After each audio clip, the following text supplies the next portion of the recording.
Welcome to the Payment Shed podcast, live from MPE Berlin 2026. We are joined this afternoon by Alex, Head of Payment Ecosystem at Payrails. Alex, welcome to the show. Nice to be here. Thank you for having me. How are you finding the event so far? Oh, it's great. I love the energy. I love all the people. I love all the opportunities to have interesting discussions. We just don't like the flights being cancelled out of Berlin Airport. That's a different challenge for us today. Well, at least we made it. We made it here. That's the main thing. So we wanted to talk to you today around how enterprise merchants are seeing payments in 2026. What are they looking out for? Yeah, great question. In 2026, enterprise merchants are looking even more than they used to before at how to optimize their payment stack, how to get better authorization rates, how to get lower costs, how to reduce fraud. Because the competition is increasing, AI is really pushing the pace of all the new entrants in the market. And as an enterprise customer, you really need to be able to build those moats and to stand their ground. And that you do by giving your customers the best possible user experience. And you need to be able to have enough money to invest in that, so that's why cost is important. So it's a mix of reducing cost and improving optimizations, but more than before, because AI is accelerating everything around us. I wanted to ask you as well today, right? Who owns the responsibility within an enterprise merchant for the payment stack? Is it still the CFO, or is it more becoming heads of payments teams as individuals? Like, where do you see that lying in 2026 again? Yeah, I think the trend has been over the last few years that there's always in a company one person responsible for payments, and this will be a head of payments. In some companies there has been this chief payments officer title, or more a joke.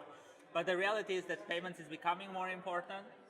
The value that payment teams bring to kind of big enterprise customers becomes more clear, and that one person is existing in most companies. And whether it sits under the CFO or under the CPO or CTO or somewhere else, this is less important because payments itself is a cross-functional domain. You need to have a product, you need to build stuff, you need to have data, you have costs and you need to report them and you need to forecast them, and you have partnerships and marketing, and everything is under the same roof, all kind of rolled up in a lot of contracts and liabilities and terms, and that's payments. It's complex, it's a thing of its own.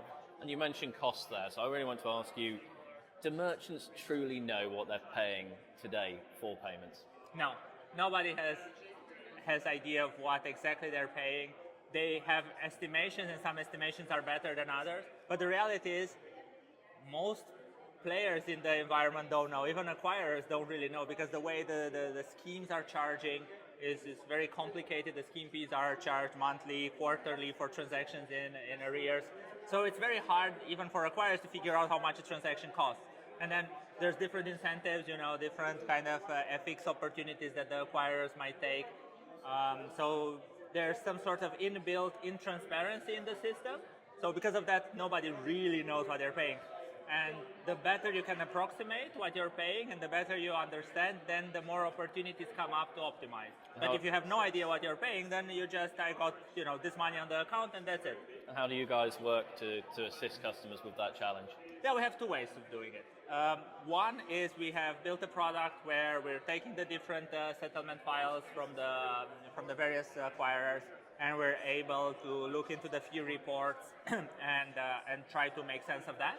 And the second one is we use artificial intelligence, but also human intelligence of our payment experts, our strategy team, that work together with the merchants to go through the data and try to make sense of what we're paying, where are opportunities to improve, and how can we set up the payments routing in a better way.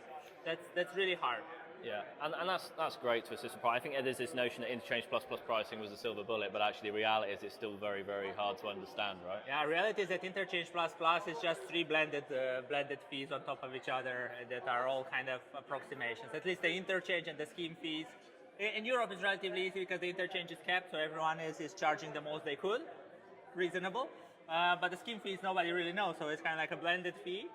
And whether the acquirer figures out, there's some money that I got back after the quarter and all the fees have been paid to the schemes, they never go back to the merchant to give them back. So it's a blended rate. And yeah, this creates a lot of complexity. Pricing is one major challenge, but we're also in this state now, and it's very interesting being at a conference that's so merchant first. Many merchants now are maintaining and managing multiple PSP relationships. Yeah. What do we need to do as an industry to assist with that process as well? Well, I think the hardest part of managing many providers is really the complexity of everything else, not just the integrations. And maybe this is a problem of the orchestration industry, where maybe for the first 5 years we've only focused on, we can do integrations and we have like 100 integrations and we can authorize against like 100 endpoints and capture and refund. But payments is way more than that. It's really managing the data, managing the settlements, managing the chargeback. So the entire chain of events that can happen after you click buy now, because it's not just to click buy now and the payment is taken, but it's really what happens afterwards. How do you know whether it's going well or not? How do you know how much you're paying? How do you know if you're even getting the money? And in the end, if a customer has a complaint and does a chargeback, how are you able to respond to that? So it's super complex. And to go back to your question, what the industry needs to do is really try to focus on a kind of unified solution that solves all these problems. Otherwise, you can just go with your single PSP, but then you don't get the benefits of orchestration. No, I agree with that. And where do you think merchants are leaking margins the most at the moment? Oh, I think there's a lot of potential in the chargeback space. This is something I've seen, and to be honest, I'm surprised coming back to this kind of, let's say, more operational topic after a couple of years of higher level work. I'm surprised by how merchants are currently dealing with chargebacks and how much opportunity is left on the table. We maybe make a mistake in the payments world, especially on the merchant side, a lot of times thinking about negotiating the last basis point out of an acquiring contract. And you really spend like 3 months doing business cases and back and forth with your acquirer saying, no, this is like 10 basis points, no, it's 9 basis points. Whereas on the other side, you're losing, 2% on chargebacks, and you're not winning any of them because you're not disputing them, or maybe you are disputing them in the wrong way and you're just end up paying fees. So that's, I think, a big opportunity to kind of improve efficiency and cost. Do you think the difficult nature of reconciliation, and we talked about multiple supplier setups, do you think that becomes a distraction sometimes to finding those marginal gains? Is recon still a big problem that we have in the market? Yeah, I mean, recon is hard. I've been with 3 merchants and it was always a problem. And I think the biggest challenge merchants don't realize is that even if you close the month, that doesn't mean that you've closed it correctly. We've had this many times. Like I remember one time at one of the merchants that I had, we somehow missed the chargebacks. So we kept closing the month as if money was there, but it wasn't there. And then at some point we had to write off $1.5 million. And that's, it happens. Or, when you don't reconcile properly. We had this one case where we didn't know that our bank was surcharging us for foreign exchange because the money was coming from another currency, and we were charged 5%. And we didn't know, nobody knew. We just saw, there's the money, we're good. And at some point we were like, okay, but the money doesn't match. We go back a couple of months and it was like, oh fuck, we're paying 5% on all these transactions, and nobody knew. This is, of course, a mistake on our side. Whoever opened the bank account should have read the terms and conditions of the bank account. But this is what happens when you have such a decentralized setup where you have like someone in treasury opening a bank account that has no idea about payments.